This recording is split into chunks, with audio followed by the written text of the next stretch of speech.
She wasn't allowed to ride the Ferris wheel just because she wanted to. She had to earn it. Homework finished, chores done, behavior checked off, one box at a time.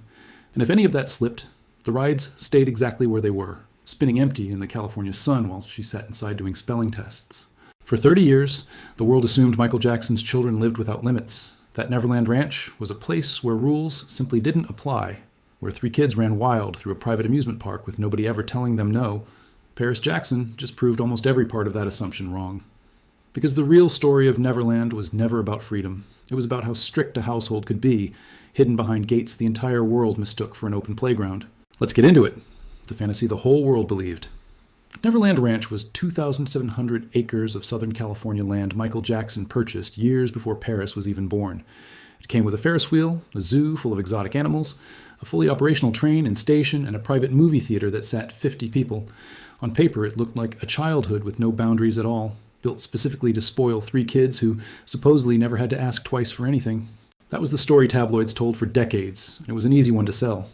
Photographers who caught glimpses of the property described endless indulgence. Documentaries leaned into the same angle, painting Michael Jackson's kids as the luckiest children on the planet, growing up inside their own permanent carnival. Late-night hosts joked about it.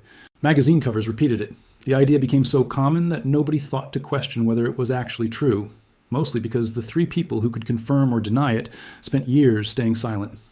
Ferris Jackson finally broke that silence, sitting down for a long, candid conversation that reached millions of listeners at once. And what she described wasn't a fantasy land without rules. It was one of the strictest childhoods anyone could have imagined, run by a father who treated discipline as seriously as he treated music. So if the rides weren't unlimited, what exactly were the rules that actually governed life at Neverland? Rule 1. Nothing came before school. Ferris made clear that her days at Neverland didn't start with roller coasters. They started with a classroom. She was homeschooled, and her mornings followed a strict, unchanging routine. Wake up, get ready, go straight to lessons before anything else was even discussed.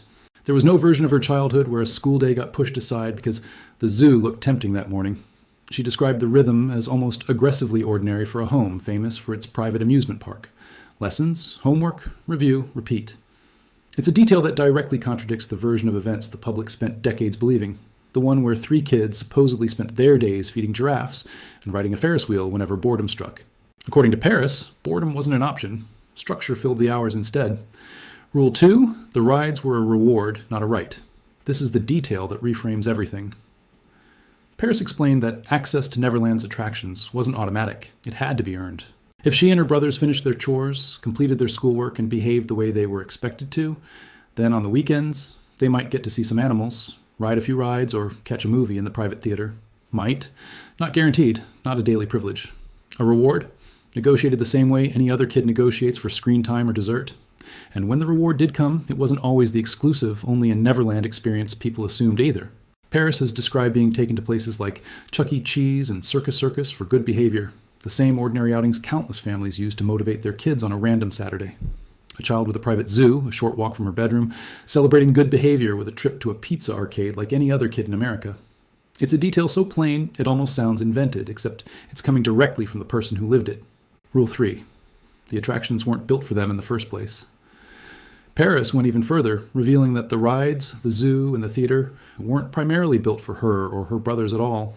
According to her, those attractions existed largely for underprivileged children and kids battling terminal illness, children who otherwise might never get the chance to experience something like Disneyland. Michael Jackson reportedly organized regular visits for sick and disadvantaged kids to enjoy the ranch, turning his private property into something closer to a charitable retreat than a personal playground built for his own children. That single detail flips the entire narrative on its head. Strangers on a scheduled visit sometimes had more access to Neverland's rides on any given day than Ferris did on an average weekday. Even a television crew was invited for an on-camera tour of the property in 2003, walking through the same gates most of the Jackson kids' own friends rarely saw past. Rule 4, privacy came before everything else. Beyond chores and schoolwork, Ferris described a household where the outside world was kept at a careful distance. Life inside the gates followed a rhythm the public never saw, shaped by a father who understood exposure better than almost anyone alive. Structure wasn't just about keeping 3 kids busy. It was about protecting a version of childhood that had nothing to do with cameras or headlines. Something Ferris has said she didn't fully appreciate until she was old enough to understand what her father had actually been shielding them from. She's also spoken about how frequently the family moved during those years, a detail that adds another layer to just how tightly managed her early life actually was. It wasn't only about what happened inside Neverland's gates. Privacy rules followed the family wherever they went, whether that meant limiting public appearances, controlling who had access to the children, or simply keeping their day-to-day routine as far from public view as possible. For a family whose name alone guaranteed media attention, that kind of control took constant, deliberate effort. Discipline, in that sense, wasn't separate from love. According to Ferris, it was the clearest way her father knew how to express it, the investigation that changed everything. Later in 2003, the same year cameras were invited in for a friendly tour. Investigators raided Neverland Ranch as part of a criminal case. Michael Jackson was booked on charges of child molestation. It became a story that dominated headlines for years, placing both the man and the property under a level of scrutiny neither had faced before. In 2005, he was acquitted on all charges. He never returned to live at Neverland the same way again. After the trial, the property slowly emptied out. The rules that once structured daily life there faded, along with the rides and animals, which were dismantled and removed years before an investor purchased the land in 2020 for a reported $22 million, changing its name and closing its gates for good. A property that once needed its own train station to move people around now sits behind gates that don't open for anyone, a daughter forced to grow up fast. Ferris was only 11 years old when her father died in June 2009. The following month, she stood up at his memorial service and spoke in front of a global audience, a moment that remains one of the most emotional pieces of footage connected to the Jackson family. She has since said it wasn't planned, that it unfolded almost before she or anyone around her had time to process it, and that she still hasn't gone back to watch the footage. Someone had to say something, she explained, and neither of her brothers stepped forward, so she did. Despite everything the public has debated about her father for decades, Ferris's own words about him remain strikingly warm. She called him a really funny guy and said flatly that he was her best friend, adding that it's taken her a long time to reach a place where she can talk about their relationship openly. When asked what story she wants people to walk away with, her answer was 2 words, love and light. Why the rules make more sense now. The strictness Ferris described didn't come from nowhere. She's talked before about how her father grew up under intense pressure himself, pushed into performing and rehearsing from an age when most kids were still learning to ride bikes. According to Ferris, that experience shaped almost everything about how he raised his own children. He didn't want them chasing fame or performing for anyone. He wanted them to have a childhood that actually felt like one, even if it meant enforcing rules that seemed unusually rigid for a man the public had already decided was unpredictable. That's part of what makes her account so different from the version tabloids sold for years. It wasn't strictness for the sake of control. It was a structure built by someone who understood, better than almost anyone else alive, what happens to a child who never gets a normal childhood in the first place. Homework before rides, chores before rewards, boundaries around cameras and interviews.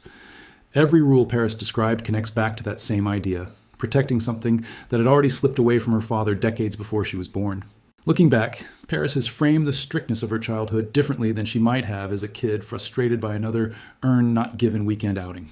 The chores, the homework, the limited access to a property most people assumed was entirely hers, all of it now reads less like restriction and more like an attempt to build something stable inside a life that was never going to be ordinary, no matter how hard anyone tried to make it feel that way.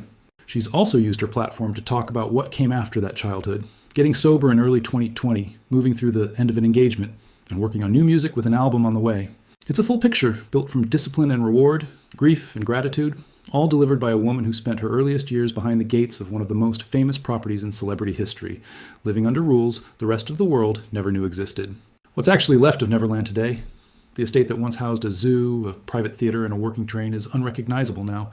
Renamed after its 2020 sale, stripped of nearly every trace of the world Michael Jackson built, it sits as quiet, private land where a tightly run childhood once unfolded behind locked gates the public spent 30 years imagining wrong. For Ferris, correcting that image wasn't about nostalgia. It was about replacing a myth of unlimited freedom with the truth of a strict, disciplined home, one where love came wrapped in rules most people never expected a man like Michael Jackson to enforce. So, now that you've heard the actual rules straight from Ferris herself, does Neverland still feel like the fantasy the tabloids sold us? Or does the strict, disciplined version change how you see Michael Jackson as a father? Let us know in the comments. Are you team fantasy or team discipline? If this video pulled back the curtain for you, subscribe and tap the bell for more stories celebrities are finally telling in their own words. And don't forget to like this video, it genuinely helps. Thanks for watching, and I'll see you in the next one.